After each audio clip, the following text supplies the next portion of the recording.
Hello, Nigeria. My name is Tosin Adeleye, and I want to speak to the nation on this 61st anniversary of her independence. Stay tuned.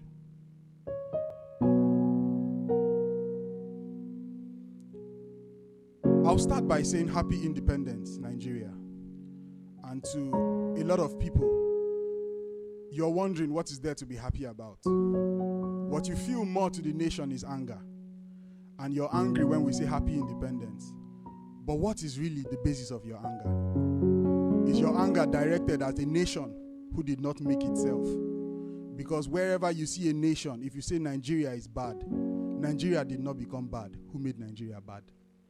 Or is your anger directed at a generation that came before now?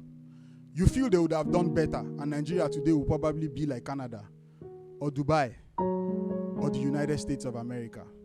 But Nigeria is what it is today. What really is your anger directed at? And if only you were there when Nigeria got independence in the 1960s, what would you have done differently? If all you do is look back and say they would have done better. You don't have the 1960s, you have today, 2021. What can you do differently with it? If you look back, you say the older generations didn't do something. Now you have the opportunity. Will your children to look back at you and say you did nothing? It's the excuse that you must run away from this country. Let's take our bags and get out of the nation. Nigeria did not make itself. People made the nation. Every nation you hope to run to today in the world was built by people. People put in the work. If you see any nation rise, let's use the 4 indices of instruments of national power.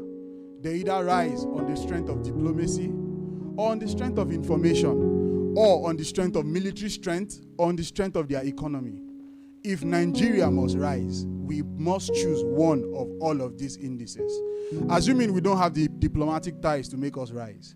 Just assuming we don't have the informational capacity to mine information and have information at our disposal. Assuming we don't have the military might to pull off a great takeover of the nations. Can we at least explore the economic options that are available to us? I know the very first thing you want to say is, what economic options are you talking about in a nation where all the economic indices are down? Before you talk about economic indices of purchasing power parity, of gross domestic product, and every other indices you may use to measure the standard of a nation, I want you to pause. Stop. The basis of your analysis may be wrong. Permit me to borrow from the words, from the theory that revolutionized physics. That is the theory, Albert Einstein's theory of relativity. Einstein said just one thing, which has changed the world. He said different bodies moving at different velocities will experience time differently. Let that sink deep. Different bodies moving at different velocities will experience time differently. What time are you in Nigeria? You must ask yourself that question.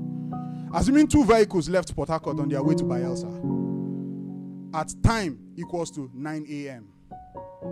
Both decided to run, and one gained speed, 120 kilometers per hour, non-stop, and the other, even if it started at a lower speed, say 80 kilometers per hour, both running towards Bayelsa.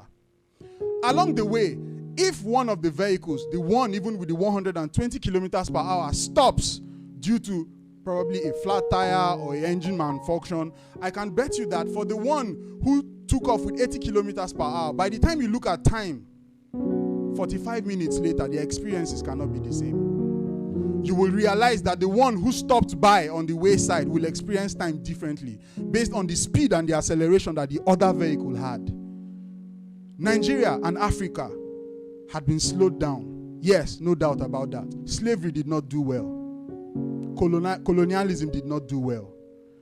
Bad governments had not done well. Nigeria has been slowed down. For you to actually look at the time now and think that your time and your experiences will be the same with nations that were not slowed down, you have to think again. The problem is not your gross domestic product, it's not your purchasing power parity. The biggest problem you have is that you are experiencing time differently from the people who have gone ahead of you. That is the biggest problem. And that is the issue that you must face as a Nigerian. You must tell yourself the truth that although I am in the year 2021, in the 21st century, my experiences may not necessarily be that of the 21st century. I am still dealing with the problem of power. I deal with the problem of governance. These were problems that the world, other countries dealt with in the 18th and the 19th century. Be true to yourself, Nigeria. You may be in the 21st century, but your experiences are the 18th and the 19th century or even the 17th century experiences. Now, are you going to roll over and die? The answer is no. Be truthful to yourself. I am in a time where the world has run ahead of me. To continue to use the same indicators to measure my progress like that of the nations that have gone ahead is not wise.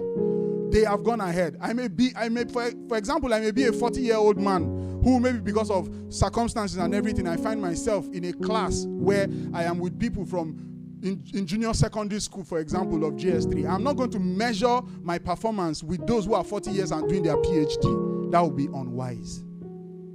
Now let's dial back. If you agree that although you are in the 21st century, but your experiences are the 18th century, what then can you do? You must begin now to look at your economy differently. Every economy has two major drivers, those who own businesses and those who work for them.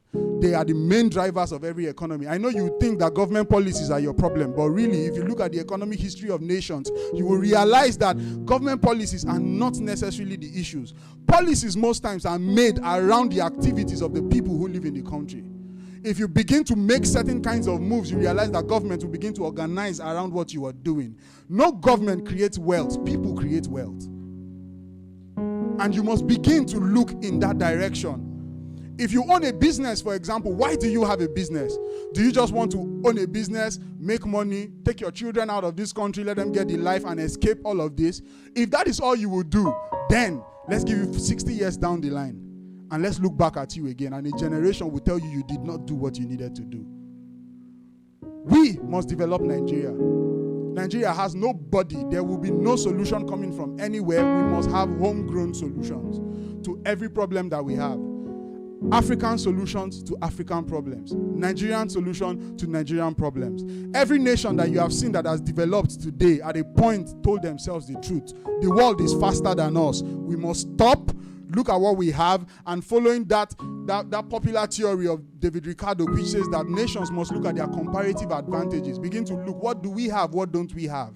There are things that you have in Nigeria, you must begin to harness them. Don't wait for government. Government will do what they can, but you as a citizen, there are things you can do. There are resources that you have that you can take and use to the development of your nation. You must begin to look inward. You must begin to check, okay, what do we have in abundance? Do I have land in abundance? Do I have manpower in abundance? I know the whole world today, what I'm about to say is a bit controversial because I know the whole world today is in pursuit of robotics, is in pursuit of artificial intelligence. Nigeria, do you have what it takes to run robotics and artificial intelligence at this time? The major driver for robotics and artificial intelligence is the rising cost of labor. For you, do you have that problem? If the answer is no, remember, you are in the 21st century, but having 18th century experiences. You must go back in time and begin to ask yourself, what do I need to put in?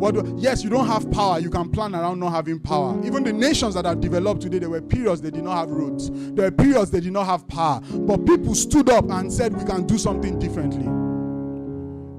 In a book by the Lieutenant General Sir Globe, he said something. The book is titled The Fate of Empires and the Search for Survival. He said something. He said every empire that you have seen that has risen, they go through different cycles. And the first cycle of every empire that is rising is the age of outburst. There must be a people in that age of outburst. They are characterized by one thing: those who will not follow what is written in the books, who will not go through that which has been learnt in school, but they will be willing to take that leap of faith. They will be willing to look. If it means climbing the mountains, if it means crossing the Atlantic, the Pacific, if it means breaking through the jungle, they will go through it. Unconventional methods to find ways to make their nations rise. This is true of every nation, of every empire, down from Assyria even into the British Empire. All of them rose through the same way. Just a few set of people who believed we could do differently, who believed we can do something differently with what we have. We may not have a template from anywhere that we're going to put in this place, but we'll look into our system, roll up our sleeves, and then we'll make this nation work. We can build Nigeria. The answer is in your hand. The day you decide to rise, that is the day your nation rises. But the day you continue to complain over the nation, nothing happens. You must decide, where do you want to go to? I know for you, you may be thinking, where is the capital and all of that. That means you're not studying the times. You're not looking at the seasons. There's a theory in economics that talks of the flying geese. It has always happened throughout history, where there are 4 major factors of production. That is the land, the labor, the capital, and the entrepreneur. Now, for land and labor, most times they remain in a locality, but capital is mobile. And over time, you will notice that capital has always moved from one part of the world to the next. Today, China is seen as a strong emerging economy. Capital moved from the West to China. What is capital always chasing? Low cost of land and low cost of labor. This in Africa you have in abundance. Look around you. The Chinese are already here. What are they looking for? Low cost of land, low cost of labor. Capital is only on its way, but it is on its way for a people who are ready. If you are not ready today to take that option, the Chinese will come, the Americans will come, everybody will come, take over your lands, do what they need to do, and you will never benefit from that capital. But if you organize yourself now, capital is on its way. Capital is on its way. Land is cheap. Labor is cheap. Begin to organize yourself. Look for solutions. Ask yourself questions. What can we do differently? What do we have? What can we harness? And very soon you see capital begin to fly, because even today in China, the cost of labor is rising. Very soon manufacturers will run from China and they will look for places to put their money. Every time in history, you always have a nation that is in power.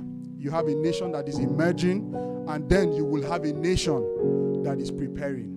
The spot for a nation in power is taken. The spot for a nation emerging is taken. Nigeria, you can take that spot for a nation that is preparing. God bless you.